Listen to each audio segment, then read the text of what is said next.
You ever wonder what really separates a good leader from a truly great one?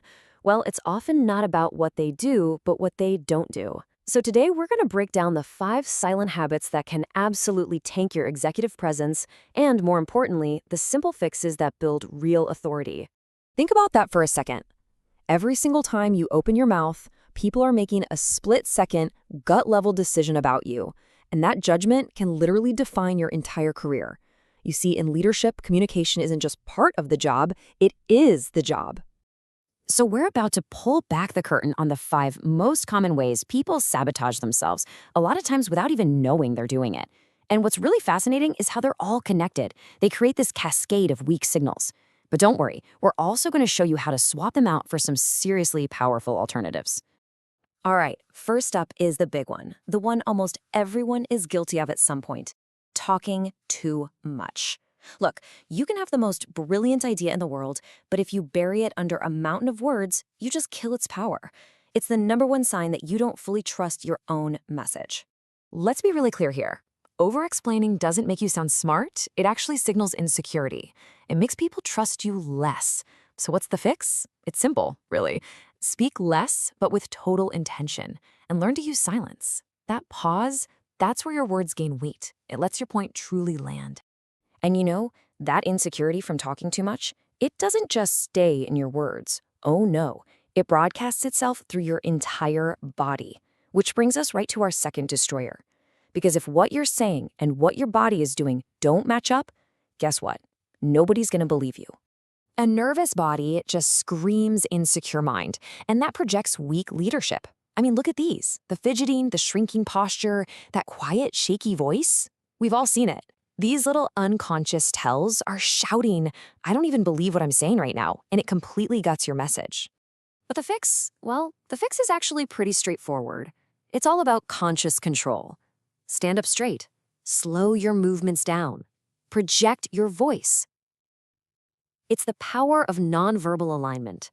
You're making your body reinforce your words instead of betraying them. So you see how this is all connected, right? When you feel insecure and your body language shows it, what's the next logical step? You start asking for permission. And that is our third destroyer, waiting for someone to tell you it's okay, instead of just taking the lead. It's the difference between being a passenger and grabbing the steering wheel. Oof, this question is an absolute killer. It's the hallmark of passive communication. You think you're being polite, but what you're really doing is putting yourself in a one-down position, just waiting for somebody else to give you the green light. You're giving away your power. Now, just feel the difference here. Here is what we will do. It's direct, it's clear, it creates certainty in a sea of confusion. Real leaders don't ask for permission to give direction. They just give it. They turn chaos into clarity.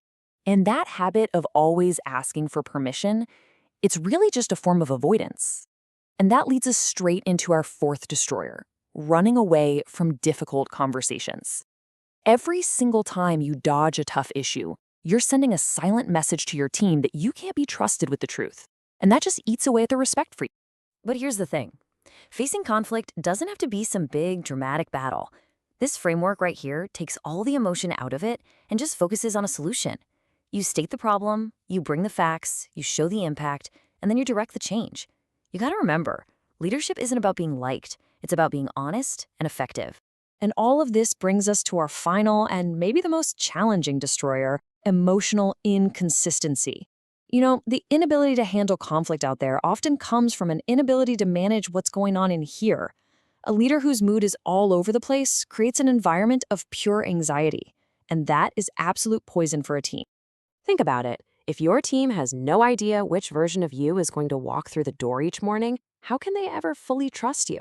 They'll end up spending all their energy trying to manage your emotions instead of just doing their best work. The solution? One word: consistency. It is the absolute bedrock of authority. So let's just redefine what we're talking about. Executive presence, it's not about being the funniest or most charismatic person in the room. Not at all. It's about substance. It's about stability. It's about being so reliable, so clear, and so direct that people just feel confident following your lead. And if you take away only one thing today, please let it be this. Building your presence isn't about learning a bunch of new tricks. It's about the disciplined elimination of the stuff that's already undermining you. It is subtraction, my friends, not addition. So as we wrap up, I want to leave you with this question. Just take a second and look back at the 5 destroyers we talked about. Be really honest with yourself. Which one of those is holding you back the most? And what is one small thing you can do this week to start getting rid of it?